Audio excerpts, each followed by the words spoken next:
Selamat pagi bagi kita semua warga jemaat GKPA dan simpatisan dimanapun kita berada. Kita jumpa kembali pada hari ke-59 2024. Sebelum kita mulai karya kita, mari kita mohon hikmat bimbingan Tuhan, kita berdoa.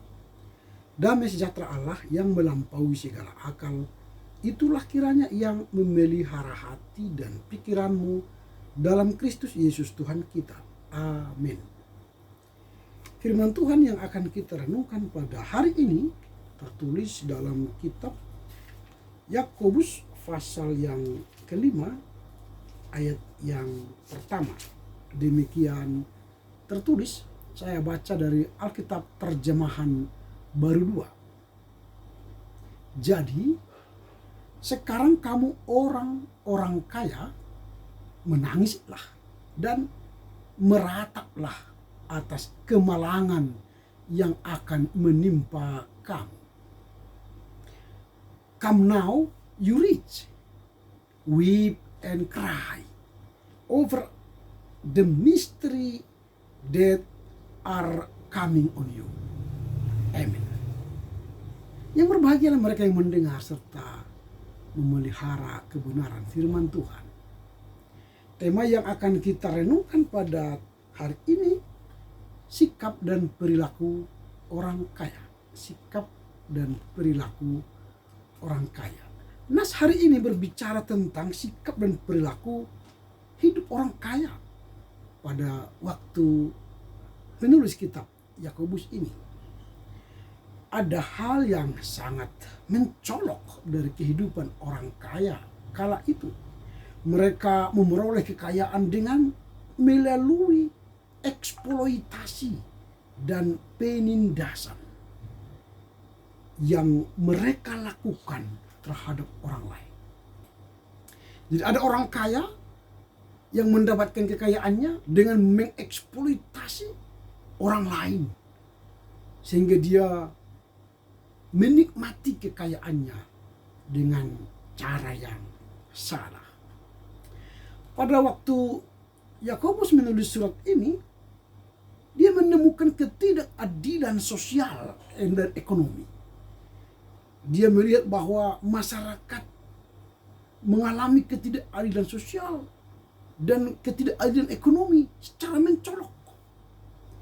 Kekayaan terkonsentrasi di tangan orang-orang yang berpengaruh, atau sedikit orang yang mengalami kekayaan, tapi ada banyak orang mengalami kemiskinan. Para orang kaya mengumpulkan kekayaan mereka dengan menekankan eksploitasi terhadap orang-orang miskin. Jadi mereka menggunakan atau memberdayakan para orang miskin untuk memperoleh kekayaan mereka. Sehingga penulis Yakobus mendorong para orang kaya yang tanda petik jahat itu untuk bertobat dan meninggalkan jalan mereka yang salah itu untuk memperoleh keuntungan dengan cara yang baik, bukan untuk mengeksploitasi, memeras orang-orang miskin. Nah, dalam konteks ini peringatan agar mereka bertobat, meninggalkan cara yang salah itu merupakan panggilan untuk introspeksi, pertobatan dan perubahan perilaku. Ini menjadi konteks mengapa Yakobus menuliskan sikap dan perilaku orang kaya ini. Nah, pengajaran Yesus seringkali menyoroti bahaya mencintai kekayaan atau mencintai harta duniawi dengan berlebihan. Kaya sih boleh, tidak ada yang dilarang orang menjadi kaya. Tetapi kaya dengan cara licik, dengan cara eksploitasi orang, memperdaya orang, orang-orang miskin apalagi, itu jahat dan salah. Maka Yesus tidak mau mengajarkan cara itu kepada orang percaya. percaya, tetapi harus mendapatkan kekayaan dengan cara yang baik. Ini tercermin dari ajaran-ajaran Yesus yang mengajarkan hidup sederhana atau mau berbagi kekayaan dengan orang-orang yang membutuhkan, atau memprioritaskan kerajaan surga di atas kekayaan materi. Jadi yang utama dalam hidup kita bukan hendak mendirikan kekayaan kita, menumpuk kekayaan kita, tapi tujuan utama kita di dunia ini ialah mendirikan atau mencapai kerajaan surga. Akhir hidup kita tidak berhenti di materi, akhir hidup kita akan berhenti di surga yang kekal. Gereja awal seringkali menghadapi tantangan dalam menangani ketidakadilan sosial dan ekonomi ini.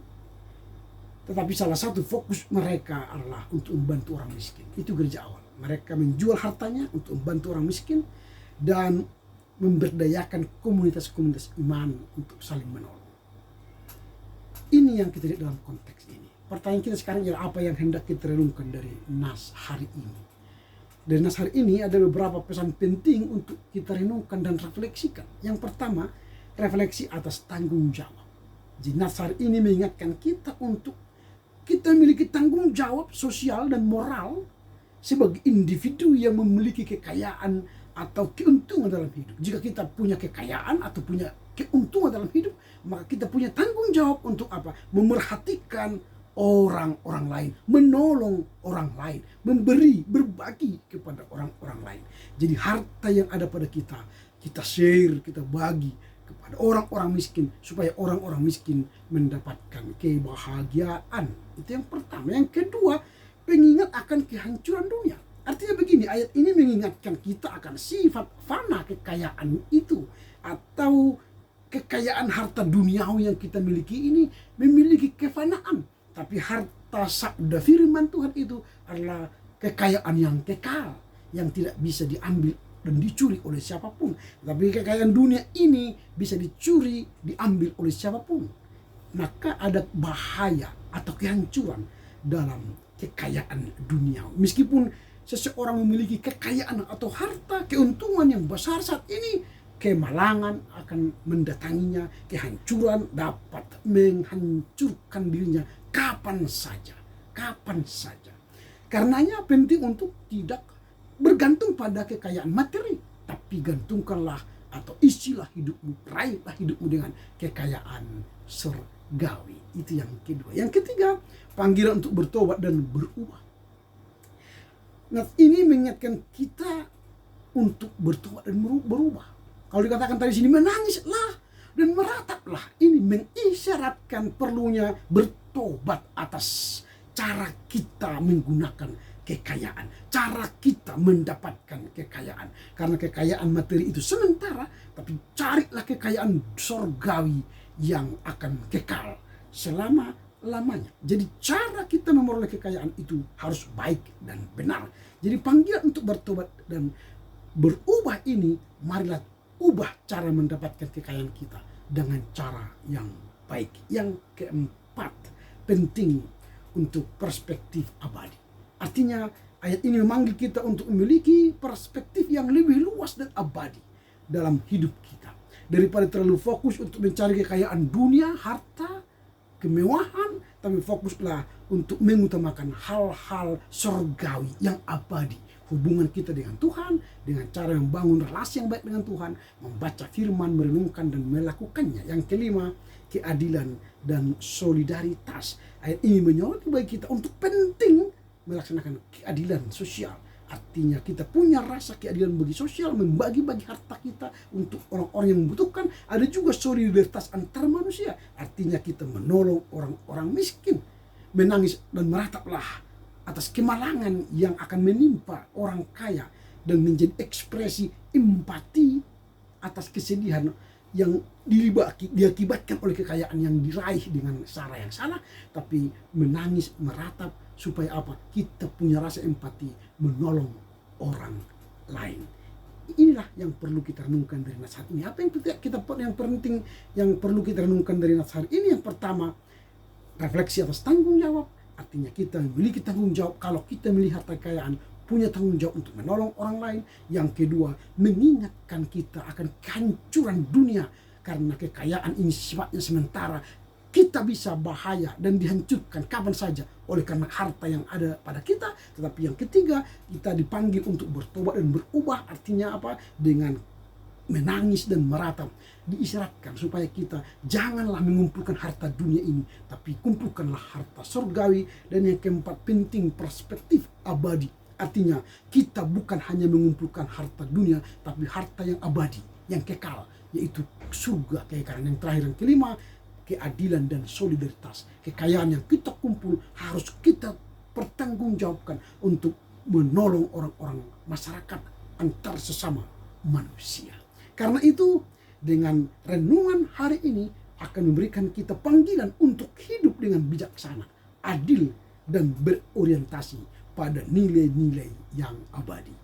Amin. Kita berdoa. Terima kasih Bapa yang baik. Pada hari ini kami belajar dari sikap dan perilaku orang kaya yang pada saat Yakobus menulis surat ini, mereka mencari kekayaan dengan cara yang salah, yang mengeksploitasi atau menindas orang-orang lain untuk mengurangi kekayaan. Karenanya penulis Yakobus mengingatkan mereka untuk bertobat, meninggalkan cara hidup yang tidak baik itu. Berefleksi dari nas hari ini, kami diajar untuk bertanggung jawab menggunakan harta kekayaan kami. Diingatkan bahwa harta kekayaan bisa menghancurkan kami kapan saja. Bahkan kami dipanggil untuk bertobat dan berubah, dan melihat pentingnya perspektif abadi dari kekayaan itu. Dan kami boleh berbagi secara adil dan solidar kepada antar manusia. Terima kasih Bapa. Kiranya Tuhan menolong kami mengerti, memahami, dan melakukan firman-Mu kini sepanjang masa. Amin. Selamat berkarya untuk Tuhan. Tuhan Yesus memberkati. Horas, horas, horas.